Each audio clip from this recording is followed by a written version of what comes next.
You having a concert or something?" one of them asked, as he unloaded a subwoofer the size of a small refrigerator. "Something like that," I replied, with a grin. "You're kidding, right?" he said, laughing. "You want to turn your house into a concert venue? To annoy your neighbor?" "Exactly," I replied. My outdoor lighting philosophy was simple, subtle elegance. I wasn't trying to create a landing strip for aircraft, just a warm, inviting ambience. A few strands of classic warm white string lights draped artfully around the porch, casting a gentle glow on the wicker furniture. Some solar-powered pathway lanterns, lining the walkway to the front door, providing a safe and welcoming passage. And for the holidays, maybe a tasteful, understated display, a wreath with white lights, perhaps a few illuminated reindeer. Nothing inflatable, of course. I wasn't trying to light up the entire neighborhood, just create a warm, inviting atmosphere. A little bit of sparkle, a touch of magic. Apparently, in Sunridge Estates, that was a crime punishable by HOA intervention, I thought, as I surveyed my handiwork one evening. The lights cast a soft, golden glow, highlighting the architectural details of the house and creating a cozy, inviting ambience. It was, in my opinion, perfect. Of course, I should have known that any deviation from the beige, dimly lit norm would attract the attention of the neighborhood's resident light Nazi. I just didn't realize how quickly or how intensely that attention would manifest.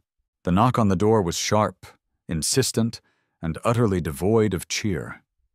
It was the knock of someone who believed they were on a righteous mission, a mission to stamp out all forms of unauthorized illumination. Karen Wentworth. Picture a woman who probably slept with a sleep mask and blackout curtains, whose spirit animal was a mole, and whose favorite pastime was sucking the joy out of every situation. She was the self-appointed guardian of neighborhood darkness, the queen of low-wattage bulbs, and, unfortunately for me, lived in the house directly across the street. She stood on my porch, a silhouette against the setting sun, her arms crossed, her lips pursed in a disapproving frown. "Mr. Davis," she began, her voice as cold and unwelcoming as a January night. "Your lights, they're excessive." "Excessive?" I replied, feigning surprise. "I just have a few string lights and some pathway lanterns." "They're too bright," she insisted. Her eyes narrowed. "They shine directly into my house. They disrupt my sleep. They ruin the peaceful aesthetic of the neighborhood," she said. Peaceful aesthetic. As if the neighborhood were some kind of sacred, dimly lit temple. I offered to adjust the lights, to angle them downwards, to even dim them. But nothing I suggested was good enough. Karen Wentworth was not interested in compromise. She was interested in complete and utter darkness. Or, at the very least, the complete and utter absence of any light emanating from my property. Karen, unable to achieve her desired level of darkness through direct confrontation, did what any self-respecting, power-hungry busybody would do. She weaponized the HOA. Within days, I received a formal letter, printed on crisp, official-looking HOA stationery, informing me that my exterior lighting fixtures were in violation of the neighborhood's illumination guidelines, a document I hadn't even known existed. The letter cited obscure bylaws, vaguely worded regulations, and a whole lot of subjective interpretations of acceptable lighting levels. I tried to reason with them. I called the HOA office. I spoke to various board members. I even offered to demonstrate the lack of brightness of my lights. I explained that they were low-wattage LEDs, that they were pointed downwards, that they were, in fact, less bright than the streetlights. But it was no use. Karen had rallied her troops, and the HOA, as always, was eager to appease her. They were like a pack of wolves, scenting weakness, determined to enforce their will upon anyone who dared to deviate from the norm. The HOA, it seemed, was not just a governing body. It was a cult of darkness, a shadowy organization dedicated to extinguishing all forms of joy and illumination. The letter concluded with an ultimatum.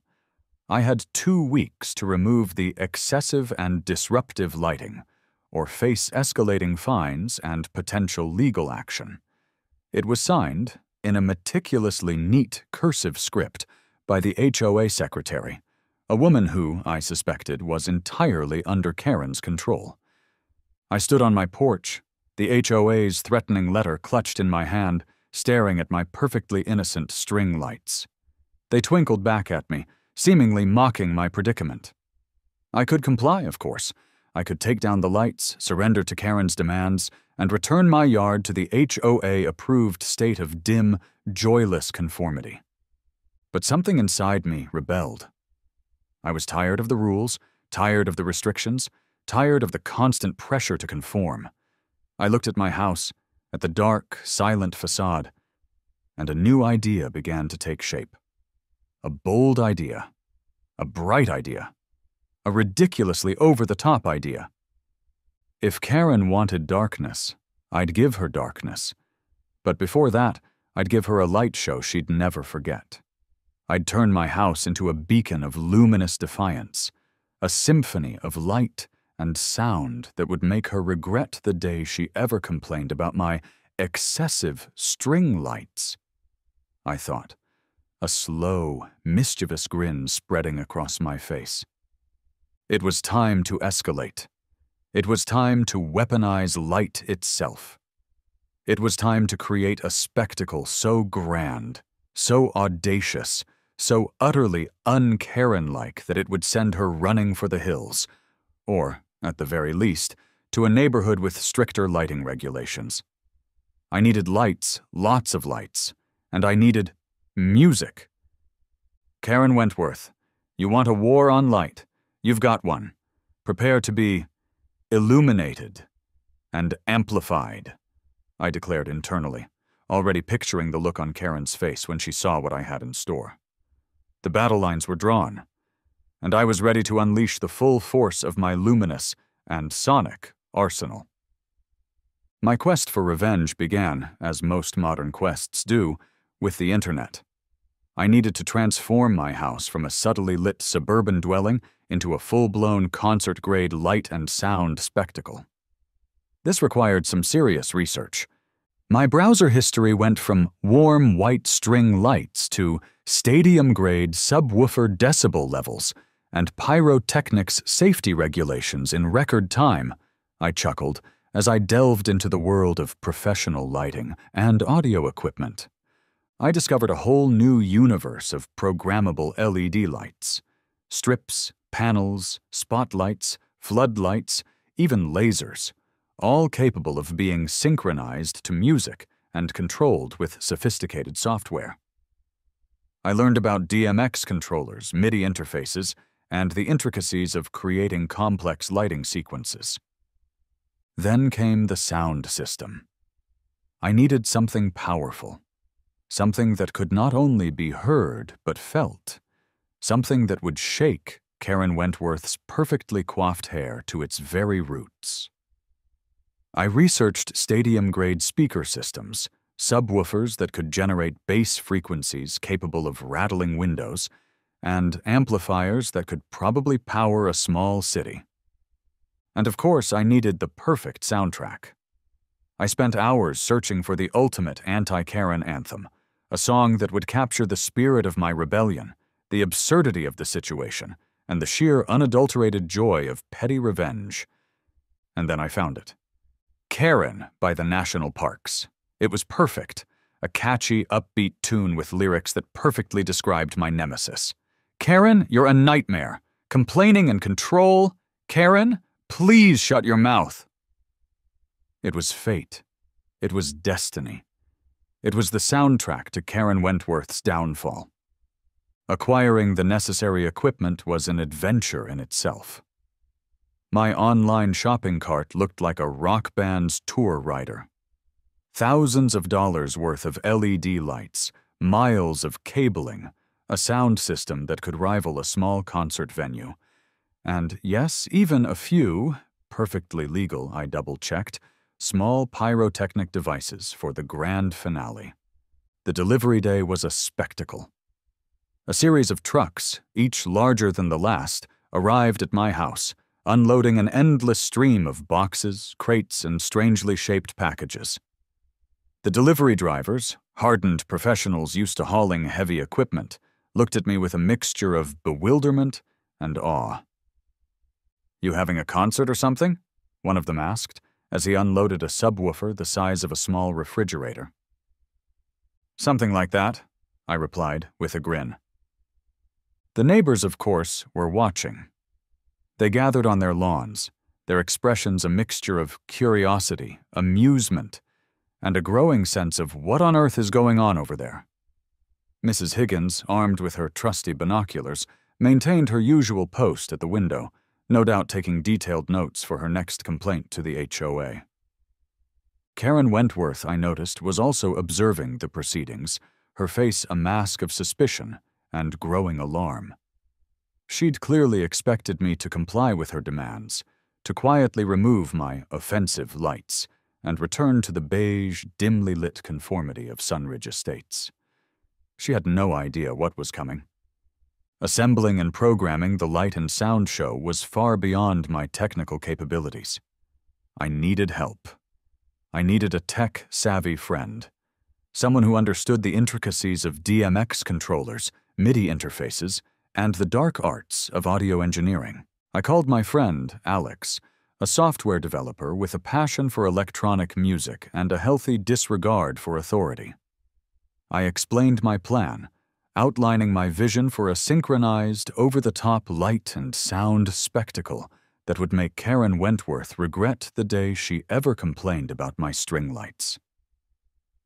Alex's initial reaction was, predictably, a mixture of amusement and disbelief. "You're kidding, right?" he said, laughing.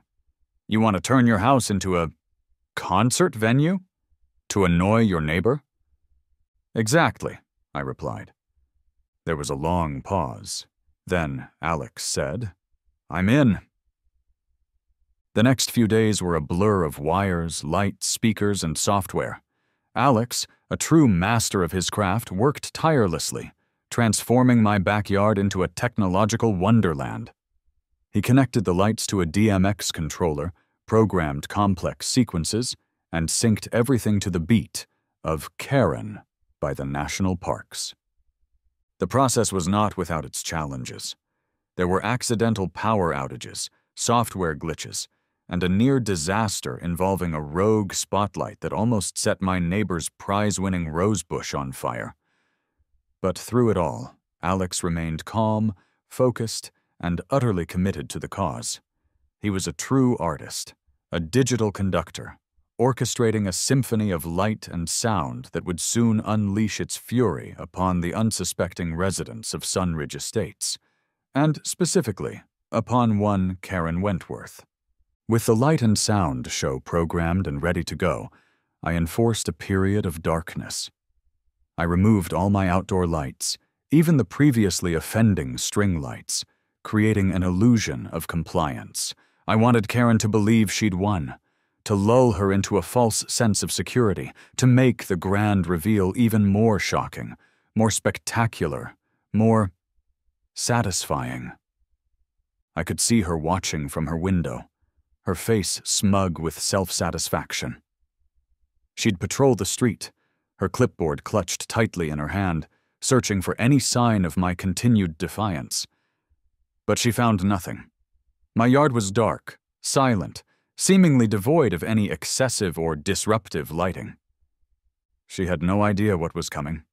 She thought she'd extinguished my light, but she'd only fanned the flames of my luminous rebellion, I thought, as I watched her from my window, a mischievous grin spreading across my face.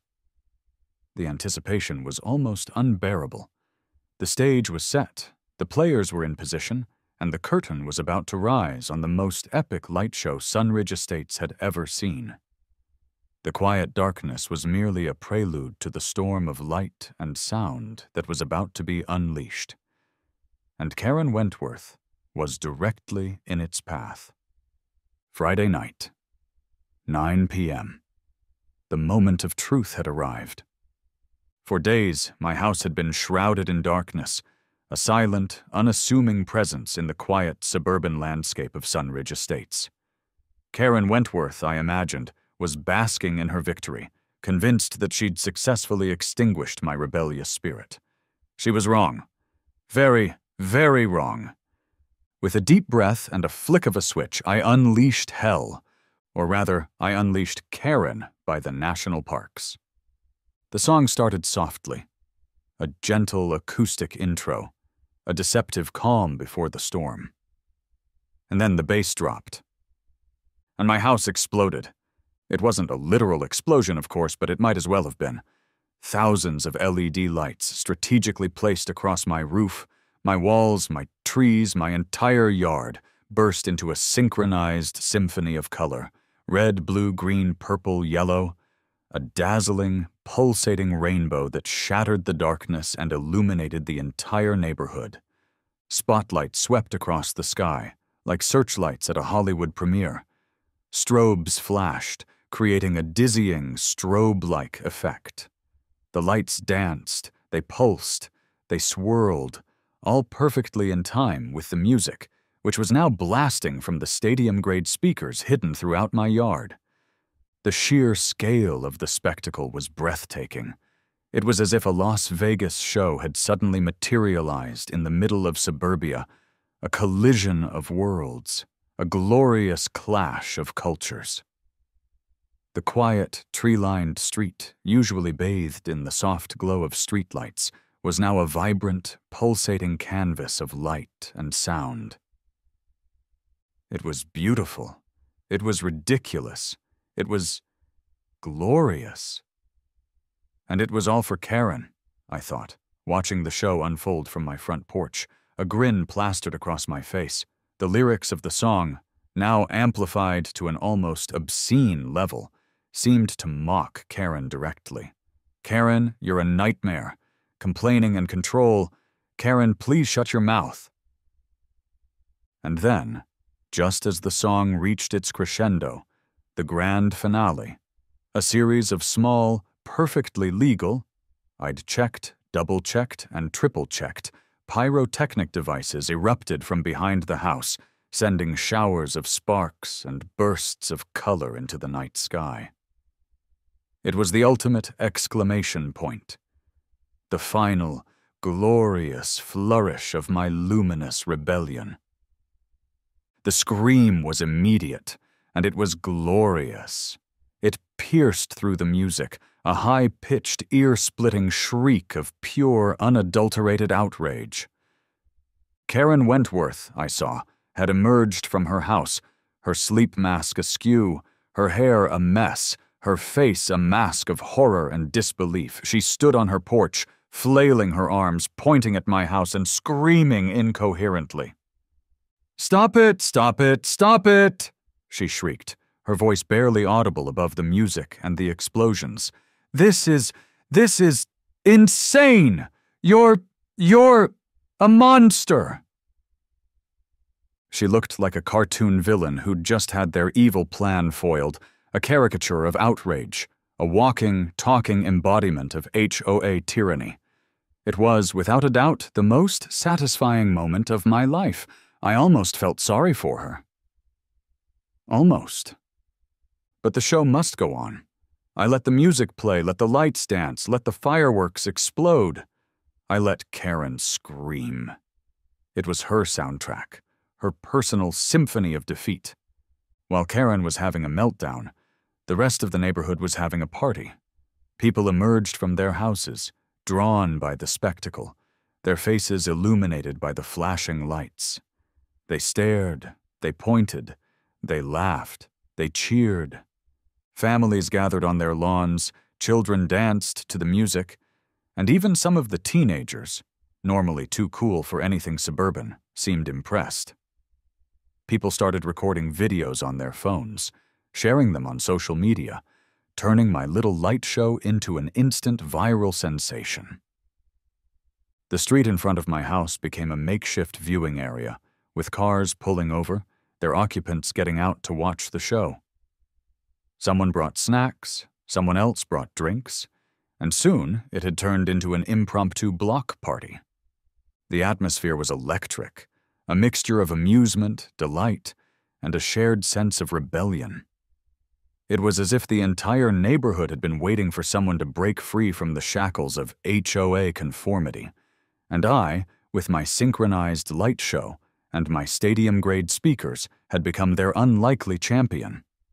It was a beautiful thing to witness, a spontaneous celebration of community, a collective middle finger to Karen Wentworth and her obsession with darkness, and it was all happening right in my front yard. Of course, Karen didn't just scream. She called the HOA, and the HOA, or what was left of it after my previous victories, arrived, led by a very reluctant Mr. Henderson, the new temporary president appointed after my purchase of the neighborhood.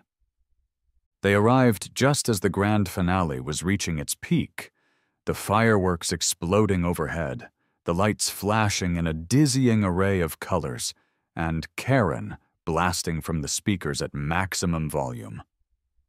Mr. Henderson, looking utterly defeated, approached me, holding a clipboard, a pale imitation of Gerald's weapon of choice. "Mr. Davis," he began, his voice barely audible above the music, "we've received a complaint." "A complaint?" I replied, feigning surprise. "About what?"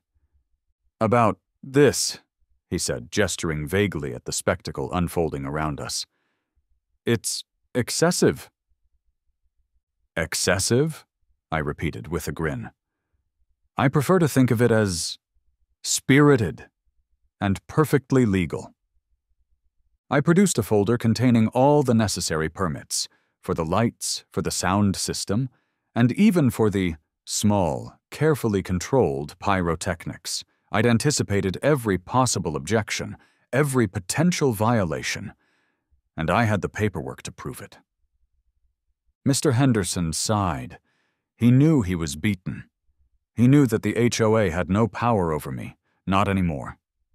He looked at the crowd of cheering neighbors, at the flashing lights, at the sheer, unadulterated joy that my light show had brought to Sunridge Estates, and then, according to several eyewitness accounts, Karen Wentworth, standing on her porch, watching her world crumble around her, fainted. She simply collapsed, like a deflated balloon, her reign of terror finally, definitively over. It was a fitting end to a ridiculous saga, a perfect climax to my luminous rebellion. The HOA, it seemed, was no match for a determined homeowner, a stadium-grade sound system, and a song about a Karen. The morning after the grand light show debut, I woke up to find that my house, my yard, and my petty revenge had become an internet sensation. The videos recorded by my neighbors had gone viral, spreading across social media like wildfire. The comments were overwhelmingly positive, a chorus of praise for my epic takedown of the HOA, my brilliant use of light and sound, and my commitment to annoying the hell out of a Karen.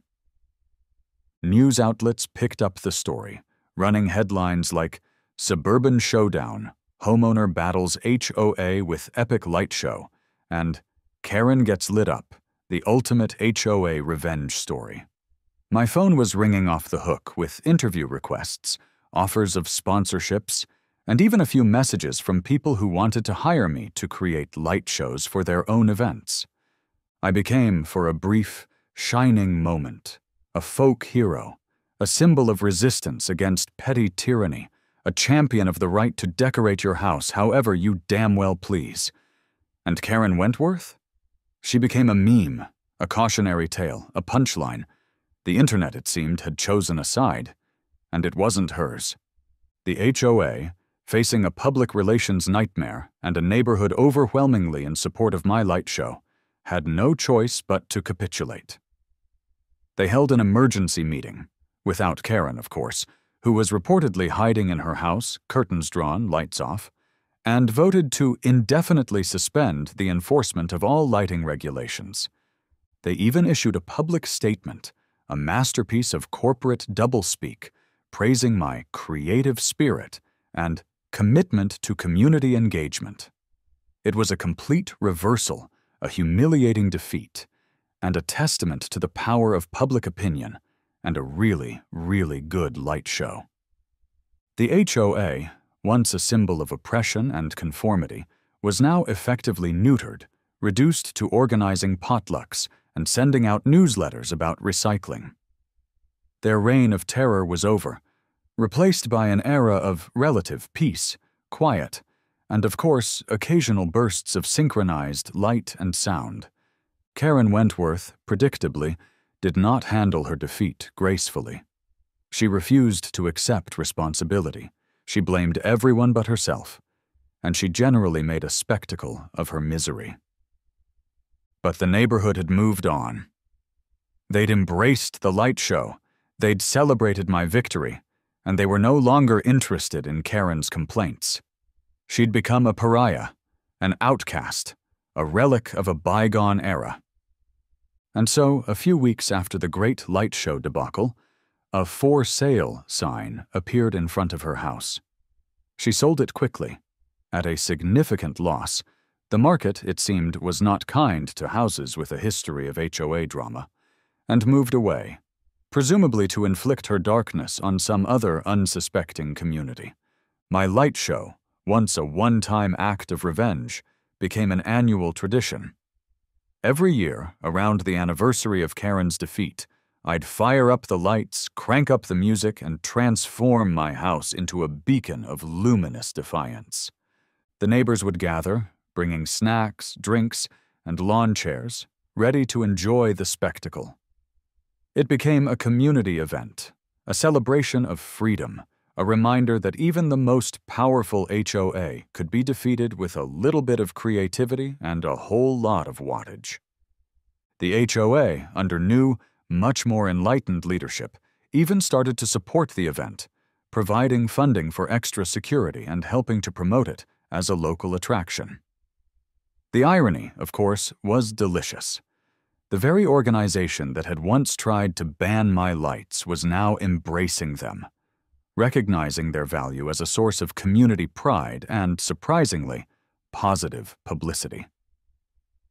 Years later, my house was still known as the Light Show House, a local landmark, a testament to the power of petty revenge.